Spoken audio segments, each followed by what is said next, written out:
away from Windermere now, and I'm going to talk to you very briefly about the retreat. I have been trying very hard to get to the bottom of what's going on with bulldozed wells into the Edwards Aquifer, because you know a well can lead pollution directly down into your water supply.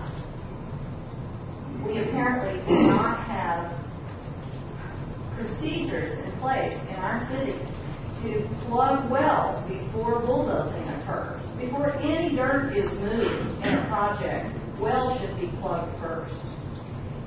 There's also some sort of problem with the depth of the detention pond going down into the Edwards Formation. And I'm dealing with TCQ to find out about that. It's been very hard for me to get the information I need from the planning staff about this well. I called it in to them.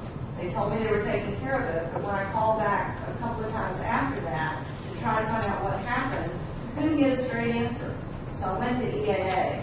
I want y'all to know that even if you do the best plans in the world, there's nobody, no building inspectors or anybody making sure that wells are plugged with the bulldoze, just knocked over and buried. There's nobody making sure that detention ponds are not dug down into the Edwards Formation. I don't know what the problem is. Hi, this is Rob Rourke, We the People, and we are out here on Ranch Road 12 at the retreat as they're building, and we're coming out on the sunset on a Tuesday night, the 25th of October.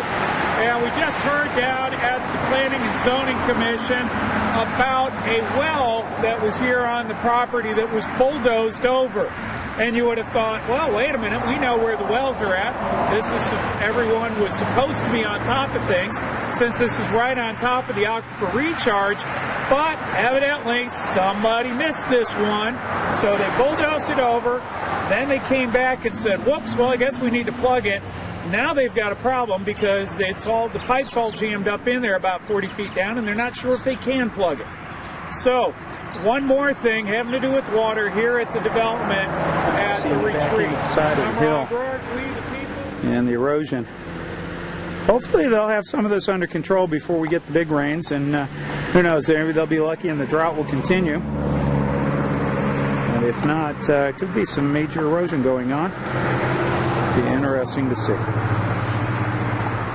Well, right behind me you see our newest hole in the ground that we've dug here in San Marcos. At a lot of money going into basically, I don't know, maybe we can stock it with bass, catfish, I don't know.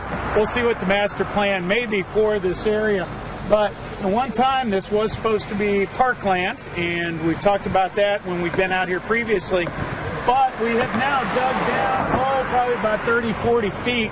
And this is what we were hearing tonight is of concern, is you will see in the background where the bedrock is now getting down, so that any water from here that would come in, any contamination that would come off this road, any contamination that may be introduced would go right down into the aquifer without having anything to filter it, going right into the major drinking supply for much of the area. So there's a lot of concern now about what may have been open, and was this part of the plan? Did people realize the depth that they were planning on going, and who is monitoring it? That is some of the questions that the people tonight were asking at Planning and Zoning, and something that probably ought to be brought up. Rob Rourke, We the People. We're out at the retreat off of Ranch Road 12 here in San Marcos, Texas, trying to find out what is going on locally in your community.